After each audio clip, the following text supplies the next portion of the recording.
السلام علیکم ورحمۃ اللہ وبرکاتہ۔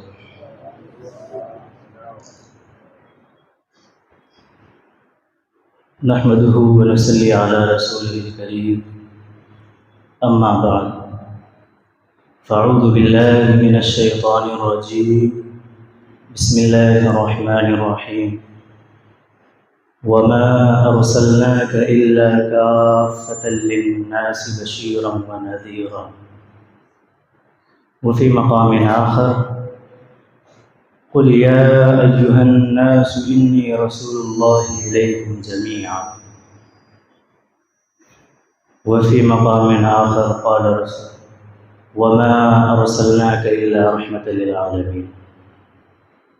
صدق الله مولانا العظيم وصدق رسوله النبي الأمين المتين الكريم، ونحن على ذلك لمن الشاهدين والشاكرين، والحمد للہ رب العالمین۔ اللہ رب العزت کا کروڑوں احسان ہے۔ سب سے پہلے کچھ عرض و معروض سے قبل آئیے آقائے نامدار احمد مجتبیٰ محمد مصطفیٰ صلی اللہ تعالی علیہ وسلم کی بارگاہ میں درود شریف کا نذرانہ عقیدت پیش کریں۔ پڑھے اللہم صلی علی سیدنا حبیبنا کریمنا مولانا محمد البارک وسلم، صلو علیہ صلاۃ و سلام علیک یا رسول اللہ صلی اللہ تعالی علیہ وسلم۔ اللہ رب العزت کا بے پناہ شکر و احسان ہے کہ اس نے ہم تمام لوگوں کو اس ماہ مبارک ربیع النور کے سائے تلے اپنی بارگاہ میں سربہ سجود ہونے کی توفیق عطا فرمائے، اور اجتماعی طور پر اس کی بارگاہ میں حاضری کی سعادت بخشے۔ رب کریم کی بارگاہ میں دعا ہے کہ بار الہ ہم تمام لوگوں کو اپنی رضا کے لیے اور صرف خالص جینا اور مرنا ہمارا تیرے اور تیرے حبیب کی رضا کے لیے ہو جائے۔ آمین آمین یا رب العالمین۔ ابھی میں نے جس آیت کریمہ کی تلاوت کا شرف حاصل کیا، اس سے قبل حبیب پاک صلی اللہ تعالی علیہ وسلم کی بارگاہ میں دو چار شعر ہدیہ کے طور پہ پیش کرنا چاہتا ہوں، سماعت فرمائیں۔ یہ اشعار اختر شعرانی کا ہے۔ اس کے بارے میں مشہور ہے کہ یہ اپنے تعلیمی زمانے میں ہی یہ بندہ شراب نوشی کرتا تھا، لیکن اللہ جب اس کو چاہے ہدایت دے دے، جب اس کے دل میں محبت ڈال دے حضور کی، وہ اللہ کی مشیت اور اللہ کے خاص عطا ہوتی ہے۔ ایک وقت کا واقعہ ہے کہ یہ اسٹیج پر چڑھتا ہے، چڑھنے کے بعد شراب کی حالت میں لڑکھڑاتے اسٹیج پر گیا، اور جانے کے بعد حضور کے شان میں اشعار گستاخانہ طور پہ پڑھے جا رہے تھے، لیکن یہ شخص سے برداشت نہیں، اور نشے کی حالت میں بھی یہ بندہ اللہ کی عطا ہے کہ پہنچتا ہے، مائک چھینتا ہے، اور اس کے بعد پھر چند اشعار حضور کی بارگاہ میں پیش کرتا ہے۔ وہ شعر کیا ہیں کہ مسند نشین عالم امکان تم ہی تو ہو، یا رسول اللہ مسند نشین عالم امکان تم ہی تو ہو، اس انجمن کی شمع فروزاں تم ہی تو ہو۔ یہ کون کہہ رہا ہے؟ نشے میں دھت لڑکھڑاتا ہوا شخص کہہ رہا ہے۔ الفاظ دیکھیں، حضور کی محبت میں بھرے ہوئے الفاظ کہہ رہے ہیں کہ یا رسول اللہ مسند نشین عالم امکان تم ہی تو ہو۔ یہ جو پوری عالم ہے، صرف یہ عالم نہیں بلکہ مذکور ہے روایتوں میں کہ اللہ نے 18,000 عالم پیدا فرمائے ہیں، وہ تمام عالم آپ صلی اللہ علیہ وسلم کے سپرد میں ہے۔ پوری ملکیت، پورا اختیار اللہ نے آپ صلی اللہ علیہ وسلم کو دیا ہے۔ شاعر کہتا ہے کہ مسند نشین عالم امکان تم ہی تو ہو، اس انجمن کی شمع فروزاں تم ہی تو ہو، دنیائے ہست و بود کی زینت تم ہی سے ہے۔ یعنی دنیا جو ابھی موجود ہے اور جو تھی، یہ تمام اس کی جو رنگینیاں ہیں، یہ شب و روز جو چل رہے ہیں، دن رات سورج نکل رہا ہے ڈوب رہا ہے، چاند نکل رہا ہے ڈوب رہا ہے، یہ تمام دنیا کی رنگینیاں ہیں یا رسول اللہ، یہ آپ کے صدقے ہی میں تو ہیں۔ شاعر کہتا ہے کہ دنیائے ہست و بود کی زینت تمہیں سے ہے، اس باغ کے بہار کے ساما تمہیں تو ہو، اس باغ کے بہار کے ساما تمہیں تو ہو۔ اور آگے کہتا ہے کہ دنیا کی آرزوئیں فنا آشنا ہیں سب۔ یہ دنیا کی آرزوئیں کیا ہیں؟ آج ہم آرزو کر رہے ہیں، ادھر ادھر در بھٹک رہے ہیں، لڑکھڑاتے پھر رہے ہیں، یہ چیزیں مل جائے، آرزو طرح طرح کی ہے، یہ ساری چیزیں تو فنا ہونے والی ہیں نا۔ شاعر کہتا ہے کہ دنیا کی آرزوئیں فنا آشنا ہیں سب، جو روح زندگی ہے وہ ارماں تمہیں تو ہو۔ یا رسول اللہ، جو زندگی کی روح ہے، جس سے ہمارے دل کو سکون ملتا ہے، جو ہمارے زندگی کو جلانے والی شخصیت ہے، وہ یا رسول اللہ آپ کی ذات ہے۔ آپ کی ذات سے یہ ہماری روحیں باحیات ہیں، آپ کی ذات ہی سے آج ہم کھڑے ہیں۔ آگے شاعر کہتا ہے تم کیا ملے کہ دنیا، تم کیا ملے کہ دولت ایمان ملی ہمیں۔ یا رسول اللہ، آپ کی امت میں آنا جو شرف ہم کو حاصل ہوا ہے، جس امت میں آنے کے لیے نبی رب کی بارگاہ میں عریضہ کرتے ہیں، بار الہ امت محمدیہ میں ہم کو مبعوث فرما۔ انبیاء آرزوئے کرتے رہتے تھے، اللہ نے شاید کہتا ہے تم کیا ملے کہ دولت ایمان ملی ہمیں، ایمان ہی تو یہ ہے کہ ایمان تمہیں تو ہو۔ ایمان کا کمال کیا ہے؟ ایمان بھی اس وقت تک مقبول نہیں ہو سکتا جب تک نبی کی ذات پہ کامل ایمان نہ ہو جائے۔ آج ہے نا دنیا میں بہت سے لوگ ہیں، آج تو طرح طرح کے فرقے موجود ہیں نا، جو نبی کو تو چھوڑ دیجئے اللہ تک کو نہیں مانتے ہیں، کہتے ہیں گاڈ از نتھنگ۔ تو یہ ساری چیزیں خرابی ہیں، لیکن جو دولت محمد عربی صلی اللہ علیہ وسلم کے صدقے ہمارے دلوں میں اللہ نے عطا فرمائی ہے، اس کا صدقہ اللہ کی بارگاہ میں ہم کو جس طریقے سے چاہیے اللہ کی بارگاہ میں آرزو کرتے رہیں، اور اس کے دوام کے لیے ہمیشہ گریہ وزاری کرتے رہیں کہ مولا ہمارے دلوں میں جو ایمان کا ذرہ ہے اس میں اور اضافہ فرما، اور تیرے آخری دم بھی ہو تو تیرے محبوب کی محبت میں اس دنیا سے جائے۔ آگے شعر ہے کہ دنیا و آخرت کا سہارا تمہاری ذات۔ یا رسول اللہ، چاہے دنیا ہو چاہے آخرت ہو، اگر سہارا دینے والی ذات ہے تو صرف اور صرف آپ کی ذات ہے۔ دنیا و آخرت کا سہارا تمہاری ذات، دونوں جہاں کے والی و سلطان تمہیں تو ہو، دونوں جہاں کے والی و سلطان تمہیں تو ہو۔ اختر کی بے نوائی دنیا کی فکر کیا، ساما تراز سر و ساما تمہیں تو ہو۔ میرے عزیزو، یہ ایک شاعر تھا جو اپنے انداز میں، اپنے الفاظ میں حضور کی بارگاہ میں عریضہ پیش کرتا ہے۔ میرے عزیزو، ہم کو چاہیے کہ اللہ نے اس دنیا میں ہم کو کس لیے بھیجا ہے، اس مقصد کو ہمیں اپنے مد نظر رکھنا چاہیے۔ اب میں اس طرف لوٹتا ہوں جس آیت کی تلاوت میں نے کیا۔ اللہ رب العزت ارشاد فرماتا ہے وَمَا أَرْسَلْنَاكَ إِلَّا كَافَّةً لِلنَّاسِ بَشِيرًا وَنَذِيرًا۔ آیت کا اگر لفظ و لفظ ترجمہ کریں تو اس میں بہت ڈیپلی ہے۔ اللہ نے فرمایا وَمَا أَرْسَلْنَاكَ، ہم نے آپ کو نہیں بھیجا۔ ماں عربی لینگویج میں، عربی گرامر میں لفظ ماں جو ہوتا ہے وہ نفی کے لیے آتا ہے، کسی چیز کے لیے منع کرنے کے لیے۔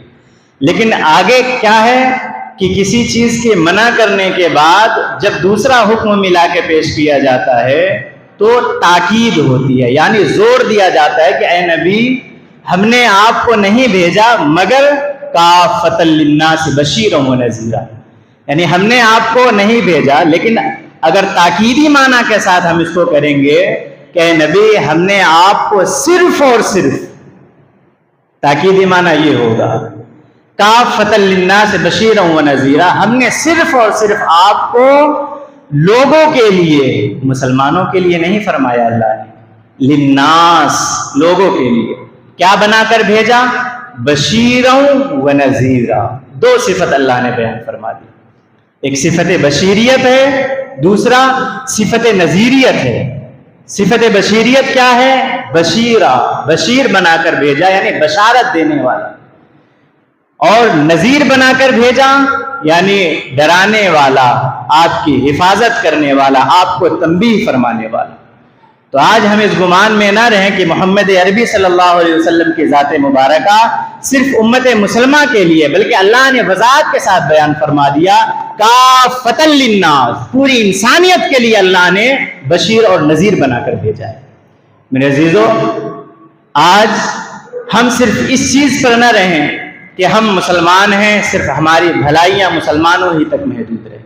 آگے آیت کریمہ دوسری آیت میں اللہ رب العزت فرماتا ہے کہ قل یا ایھا الناس، پہلے تو اللہ خود ڈائریکٹلی فرماتا ہے نبی سے خطاب کرتے ہوئے، دوسری آیت میں اللہ فرماتا ہے کہ اے نبی، نبی کے زبانی کہلواتا ہے، قل، اے نبی آپ فرما دیں، یا ایھا الناس، اے لوگو، انی رسول اللہ الیکم جمیعا، اے لوگو، بے شک میں تمام تم لوگوں کی طرف مکمل طور سے رسول بنا کر بھیجا گیا ہوں۔ تو میرے عزیزو، انسانیت کے لیے جو آپ کی ذات ہے وہ پوری انسانیت کے لیے رسول ہے، پوری انسانیت کے لیے اللہ نے رحمت بنا کر بھیجا۔ اور میں نے جو تیسری آیت آپ کے سامنے پیش کی وہ تو بہت ہی مشہور آیت ہے۔ اللہ رب العزت فرماتا ہے کہ وما ارسلناک الا رحمۃ للعالمین، بہت مشہور۔ ربیع النور کا موقع آتا ہے تو ہر مقررین اور ائمہ حضرات کا یہ موضوع سخن یہ آیت ہوتی ہے۔ اس میں آج ایک چیز ہم سمجھتے ہیں کہ اللہ نے فرمایا وما ارسلناک الا رحمۃ للعالمین، اے نبی ہم نے آپ کو صرف اور صرف یعنی رحمت للعالمین، تمام عالم کے لیے رحمت بنا کر بھیج دیا ہے۔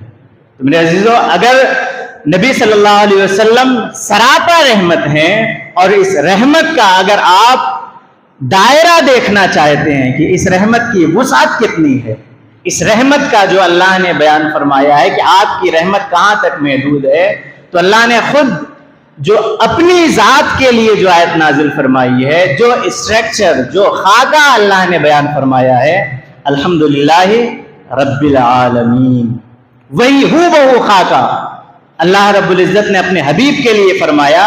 یہاں رب العالمین فرما رہا ہے، وہاں رحمت للعالمین فرما رہا ہے۔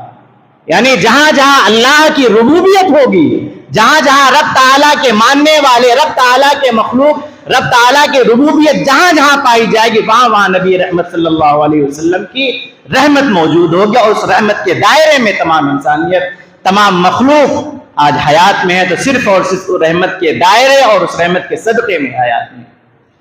تو رحمت کا دائرہ کتنا وسیع ہے، اللہ نے اپنے ہی شان میں جو آیت نازل فرمائی ہے، جو عالمینیت کا خاکہ بیان فرما دیا، وہی اس ہو بہو اپنے محبوب کے لیے بیان فرما دیا۔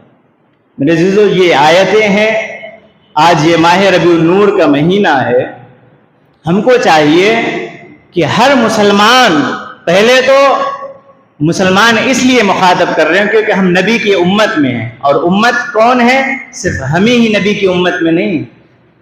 ہم سوچتے ہیں کہ ہم مسلمان ہیں، نبی کی امت میں ہیں، کلمہ پڑھتے ہیں، نبی کی امت میں ہیں۔ نبی کی امت پوری انسانیت ہے۔ نبی کریم صلی اللہ علیہ وسلم کے ذات مبارکہ کے بعثت کے بعد جو بھی پیدا ہوا ہے وہ نبی کی امت میں ہے۔ یہ الگ بات ہے راہ ہدایت سے بھٹک گیا ہو، وہ الگ بات ہے، لیکن امت دو طریقے کی ہے، امت دعوت، امت اجابت۔ امت دو طریقے کی، امت دعوت، امت اجابت۔ امت اجابت کون ہے؟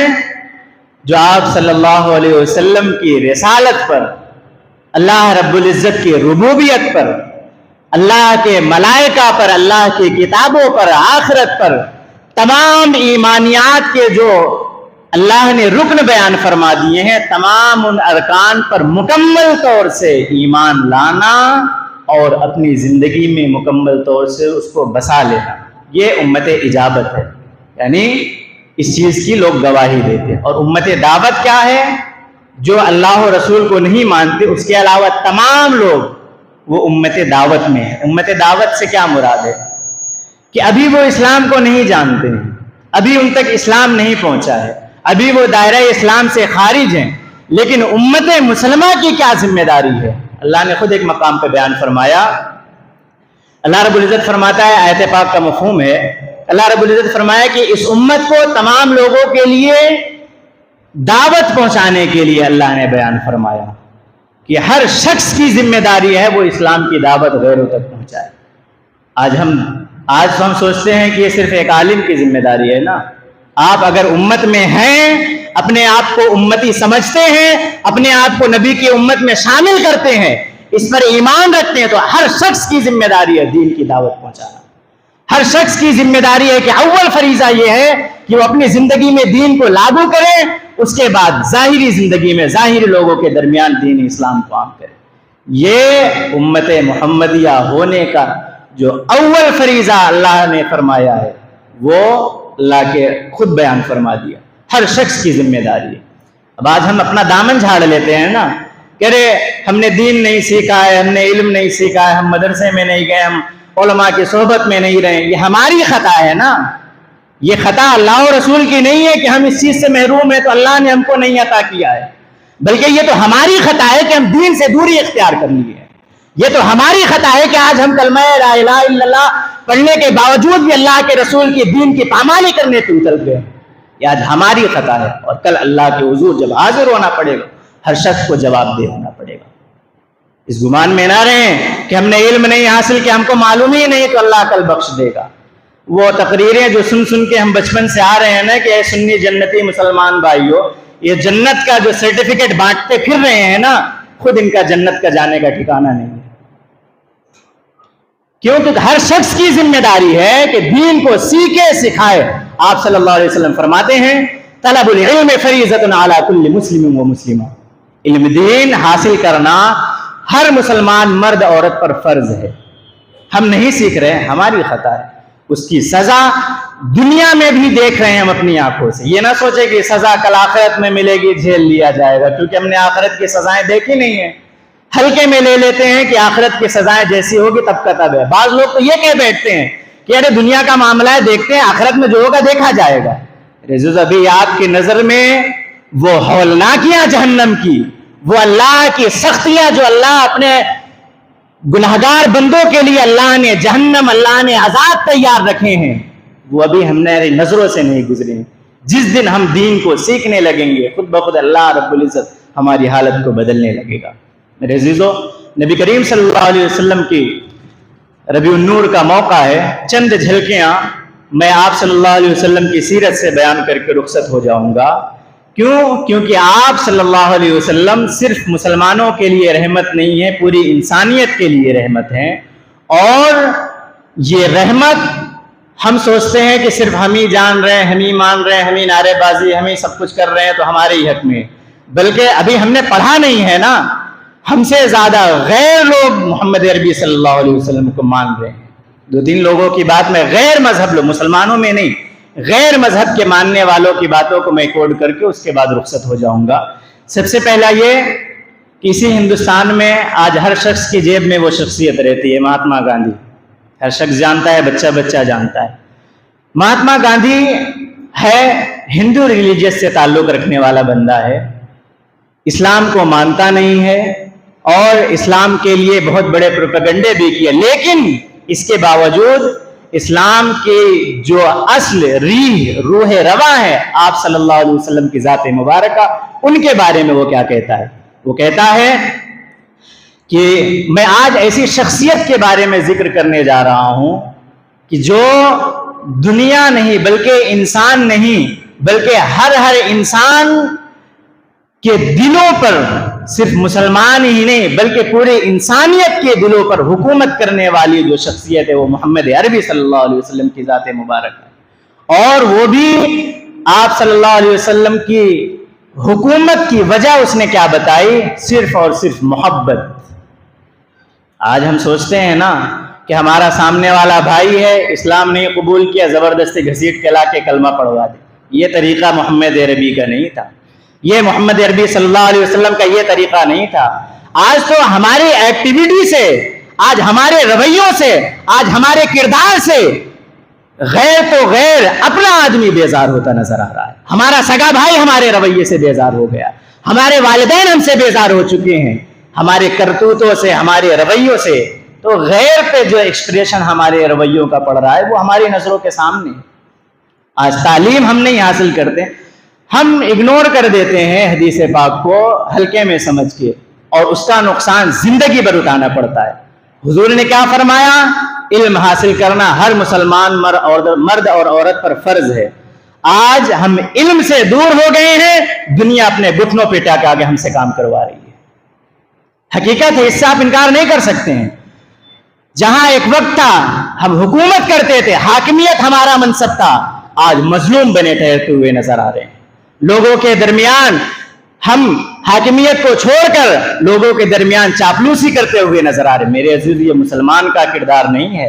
ایک زمانہ تھا کہ یہی غیر لوگ، ہمارے ملکی بھائی، ہماری وطنی بھائی، جب کبھی اپنے گھر سے کہیں ہجرت کر کے دوسری جگہ تجارت کے لیے جاتے تھے تو اپنی جوان بچیوں کو، اس قدر اعتماد مسلمانوں پہ ہوتا تھا کہ جوان بچیوں کو مسلمان گھر میں رکھ کے جاتے تھے کہ اگر کہیں حفاظت ہو سکتی ہے تو یہ مسلمان گھر میں ہوگی۔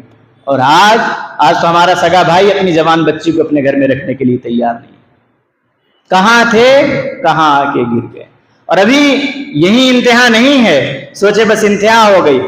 آج بھی اگر ہم اپنے احوال کو نہیں تبدیل کیا، آج بھی اگر اپنی حالت کو ہم نے تبدیل نہیں کیا، تو جو وقت آنے والا ہے، آپ اگر تاریخ کا مطالعہ کیے ہوں گے تو وہ وقت پھر دہرانے والا ہے۔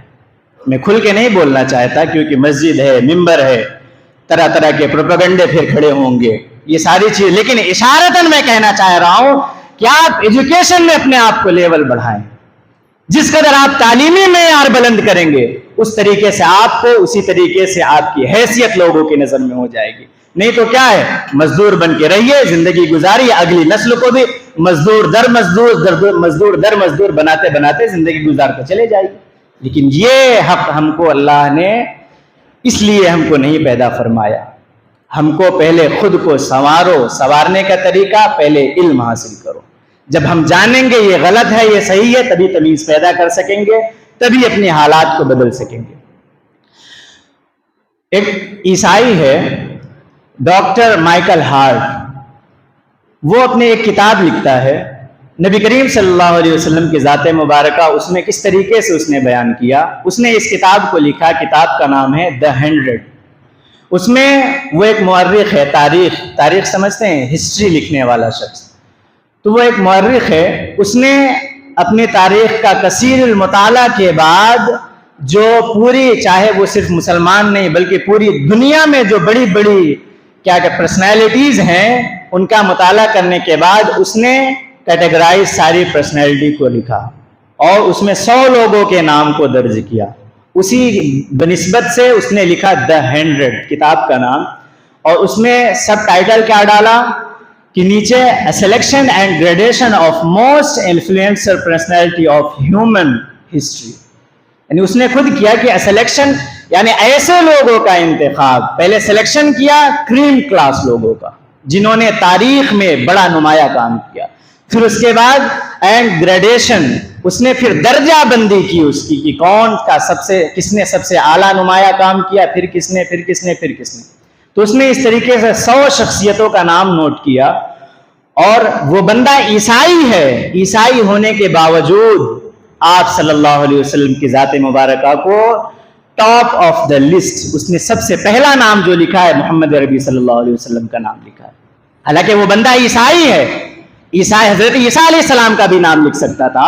آج تو وہ رویہ ہے نا کہ ہمارا باپ اگر ایک منصب پہ ہے تو کوئی بھی بچہ ہوگا وہ اپنے باپ ہی کا نام لکھے گا، لوگ مانے نہ مانے، بھائی میں کتاب لکھ رہا ہوں نا، میری کتاب ہے، میں لکھ رہا ہوں، میں لسٹنگ کر رہا ہوں، آپ سے کیا سروکار۔ لیکن پھر بھی اس نے دیکھے کہ عیسائی ہونے کے باوجود بھی حضرت عیسیٰ کو تیسرے نمبر پہ رکھ رہا ہے، اور محمد عربی صلی اللہ علیہ وسلم کی ذات مبارکہ کو سب سے ٹاپ آف دا لسٹ، سب سے پہلا نام محمد عربی صلی اللہ علیہ وسلم کا نام لکھا۔ اس نے آگے اپنے کوٹیشن میں لکھا بھی، اس لکھنے کی وجہ کیا ہے، آگے لکھتا ہے کہ my choice of Muhammad to lead the list of the world's most influential person may surprise some reader and may be questioned by other۔ یعنی وہ کہتا ہے کہ میں نے جو انتخاب کیا ہے محمد عربی صلی اللہ علیہ وسلم کا، لوگ تعجب کریں گے اور بہت سے لوگوں کے دماغ میں سوال پیدا ہوگا کہ عیسائی ہونے کے باوجود حضرت عیسیٰ پر ایمان لانے کے باوجود محمد عربی کو سب سے پہلے نام پہ رکھ رہا ہے، تو اس نے کہا کہ میری اس بات کو جب لوگوں کے سامنے کتاب آئے گی تو لوگ سرپرائزڈ ہوں گے، تعجب کریں گے اور ان کے ذہن میں سوال پیدا ہوگا۔ پھر اس نے وہ ریزن بتایا کہ کس وجہ سے اس نے محمد عربی کو سب سے پہلے لکھا۔ اس نے لکھا کہ but he was the only man in history, اس نے کہا کہ ہی واز دا اونلی مین، وہ ایک تنہا تاریخ کا مطالعہ کرنے کے بعد وہی ایک ایسی شخصیت ہے جو پوری تاریخ انسانیت میں تنہا واحد شخصیت ہے کہ جس نے ریلیجیس کی بیس پہ فتح حاصل کی اور سیکولرزم کا جس نے کام کیا محمد عربی کی ذات ہے۔ اس نے آگے لکھا ہے کہ who was supremely successful on both the religious and secular level۔ اس نے صاف صاف یہ چیز کہہ دیا کہ سیکولر جس نے ریلیجیس بیس پہ یعنی اسلام ہے، تو اسلام کو محمد عربی صلی اللہ علیہ وسلم نے لوگوں کے درمیان آج لوگوں نے بدنام کر دیا ہے نا۔ کس وجہ سے بدنام کیا ہے؟ نبی کی ذات کی وجہ سے نہیں، ہمارے رویوں کی وجہ سے اسلام بدنام ہے، ہمارے کرتوتوں کی وجہ سے اسلام پہ انگلیاں اٹھ رہی ہیں، ہمارے طرح کے لوگوں کے مال ہڑپنے، غصب کرنے، ظلم کرنے، طرح طرح کے مظالم ڈھانے میں آج اسلام بدنام ہو چکا ہے۔ میرے عزیزو، ایسی زندگی جینے سے بہتر ہے دنیا سے چلے جائیں، جس کی بدولت ہمارا اسلام، ہمارے نبی کریم صلی اللہ علیہ وسلم کے ذات مبارکہ پہ انگلیاں اٹھنے لگیں۔ ایسی زندگی لے کر ہم کریں گے کیا؟ ایسی زندگی سے بہتر ہے کہ اس دنیا میں رہنا ہی بیکار ہے۔ اللہ کی بارگاہ میں دعا کرتے رہیں کہ اے بار الہ ہم کو ہدایت عطا فرما، اللہ کی بارگاہ میں گریہ ازاری کریں، کیونکہ اللہ نے خود فرما دیا ہے کہ ان اللہ لا یغیر بقوم حتی یغیروا ما بانفسہم۔ اللہ رب العزت نے خود واضح طور پہ بیان فرما دیا کہ اللہ رب العزت اس قوم کی حالت کو اس وقت تک تبدیل نہیں فرماتا جب تک وہ قوم خود اپنے آپ کو بدلنا نہ چاہے۔ میرے عزیزو، صرف نعرے بازی سے اسلام نہیں پھیلا ہے، یا ایک دوسرے کے ساتھ غلط رویے ہم سوچتے ہیں نا کہ ایک ہمارا بھائی ہے سامنے، اس کو بیوقوف بنا کے اس کا مال غصب کر لیا جائے، اس کی پراپرٹی غصب کر لیا جائے، اس کو وہ بیوقوف بن رہا ہے، ٹھیک ہے، اس کی معصومیت ہے، بیوقوف بن گیا، لیکن جو پوری دنیا کا پالن ہار ہم پر نظر رکھے ہے، ظاہر تو ظاہر، ہمارے دل پر اس کی نظر ہے کہ آپ کر رہے ہیں تو آپ کے دل میں کیا چل رہا ہے۔ عزیزو، اس ذات سے ڈرنے کی ضرورت ہے۔ اگر اللہ کا خوف ہمارے دل میں نہیں ہے، اللہ کے حبیب کی محبت ہمارے دل میں نہیں ہے، ایسا مومن ہونا بیکار ہے۔ مومن ہی نہیں ہے ایسا شخص نا، صرف زبانی طور پہ نعرے بازی کر لینا یہ اسلام نے، یہ تو سراسر منافقت ہے۔ قرآن میں اس چیز کے بارے میں اللہ نے وضاحت سے بیان فرما دیا۔ پہلے پارے میں اللہ رب العزت نے بیان فرمایا منافقین کی علامت، مسلسل 13 آیتوں تک لفظ بلفظ لفظ بلفظ تقریباً اللہ رب العزت نے 13 آیتوں تک منافقین کی علامت بیان فرمائی۔ اور منافق کہتے کس کو ہیں؟ منافق کہتے ہیں کہ جس کا ظاہر الگ ہو اور باطن الگ ہو۔ اگر ظاہر اور باطن دونوں یکساں ہو جائے تو بندہ تو مومن ہو گیا، اور اگر ظاہر اور باطن یکساں ہو کے ایمان اور مسلمان کے طریقے پہ آ جائے تو وہ مومن ہے، اور ظاہر باطن یکساں ہو کے اگر کفر کے طریقے پہ آ گیا تو کافر ہے۔ لیکن درمیانی جو طریقہ ہے اس طریقے پہ اگر ہم نے زندگی گزاری تو یقینی طور پہ دنیا میں بھی رسوا ہوں گے، آخرت میں بھی کیا ٹھکانہ ہوگا، اللہ نے خود وضاحت سے بیان فرما دیا۔ اللہ فرماتا ہے ایک مقام پہ، پہلے منافقین کی علامت کیا ہے تفصیل میں نہیں جانا چاہتا، منافق ہر شخص جانتا ہے۔ آج اپنی حالت پر ہم غور کریں، آج ہماری حالت کیا ہو چکی ہے۔ آج ہم نے صرف دعوے پہ دعوے کر لیے ہیں، ہم نے آج صرف اور صرف محمد عربی کے نعرے بازی کر لیا ہے، لیکن ہمارے رویے کیا ہیں پوری دنیا کے سامنے آیا ہے۔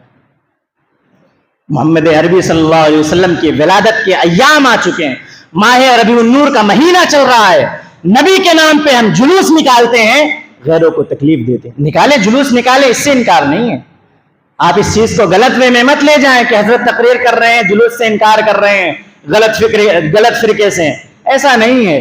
محمد عربی کا جو طریقہ ہے وہ طریقہ نے اپنا ہے نا، آپ اس طریقے پہ چلیں۔ جس دن انسانیت کو رحمت بن کر آپ صلی اللہ علیہ وسلم کی ذات مبارکہ اس دنیا میں آئی، اسی دن ہم لوگوں کے سامنے آپ صلی اللہ علیہ وسلم کے نعرے لگاتے ہیں اور لوگوں کے درمیان کس طریقے سے اپنے آپ کو ریپرزینٹیٹو کرتے ہیں, اپنے آپ کو کس طریقے سے کھڑا کرتے ہیں, ایک ظالم کے طریقے سے. اب پوچھئے کیسے؟ آپ راستے میں آپ نے جلوس نکالا, نکالیے, طریقہ اختیار کریے نا, آدھے راستے میں نکالیں. آپ کی کمیٹی ہے, آپ کے افراد ہیں, تمام لوگ مل کے آدھا راستہ چھوڑے, آدھے راستے میں جلوس نکالیں. یہ کون سا طریقہ ہے کہ پورا راستہ بلاک کر دیا جائے اور انسانیت کو تکلیف دی جائے؟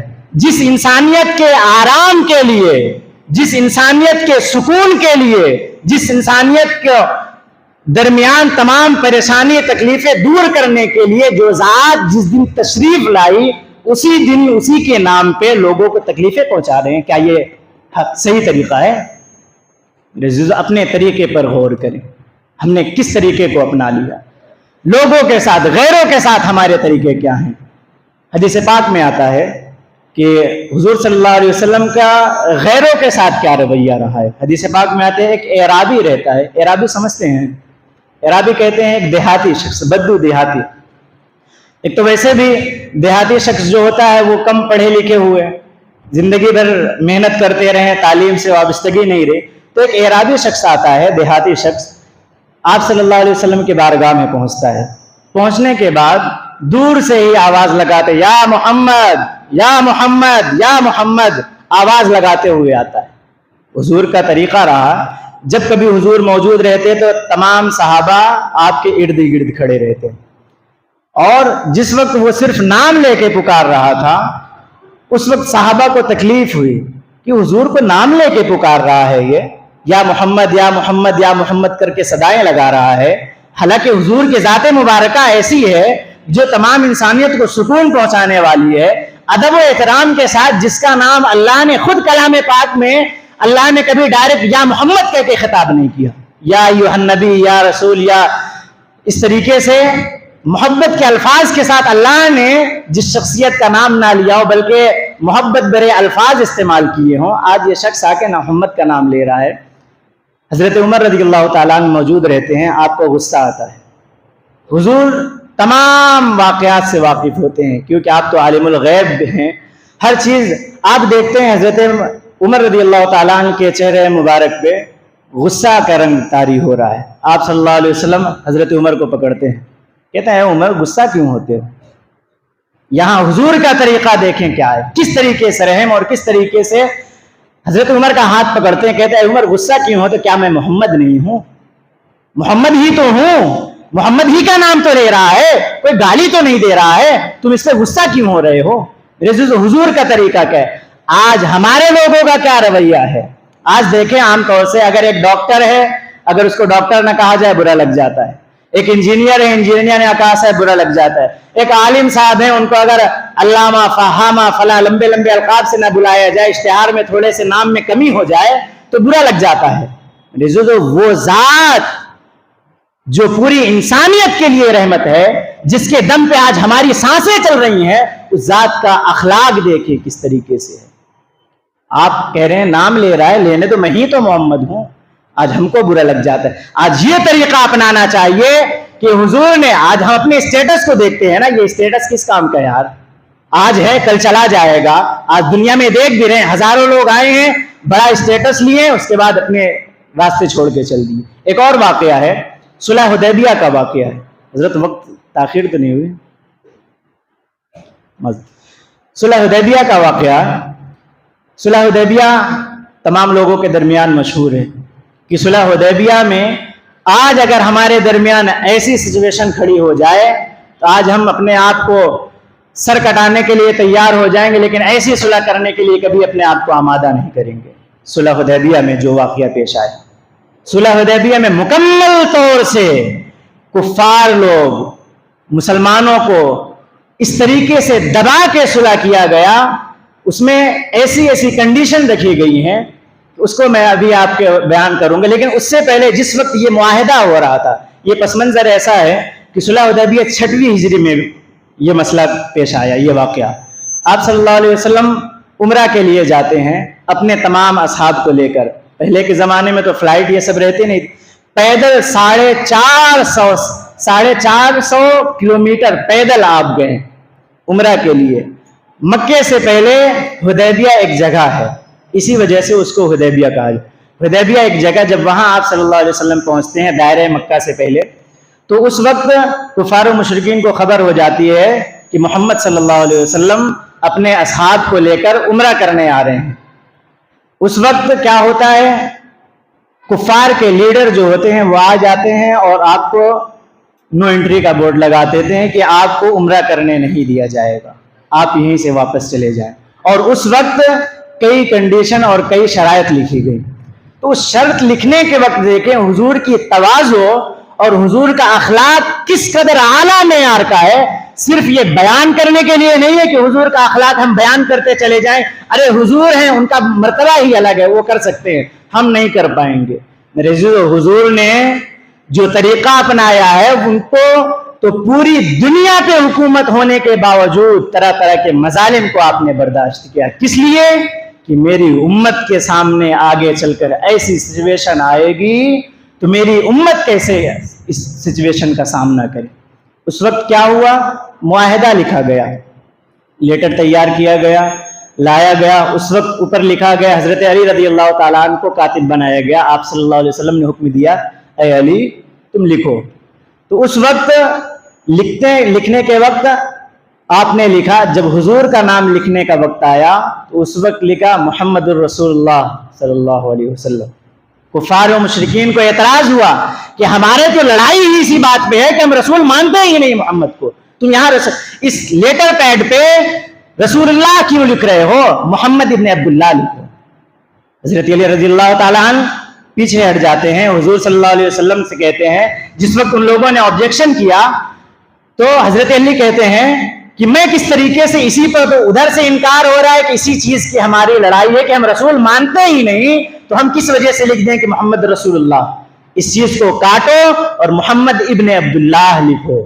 یہ معاہدہ کس کے ساتھ ہو رہا ہے؟ محمد ابن عبداللہ کے ساتھ ہو رہا ہے. حضرت علی کہتے ہیں یا رسول اللہ میرا ایمان آپ کی رسالت پر ہے, میں کیسے کاٹ سکتا ہوں اس کو.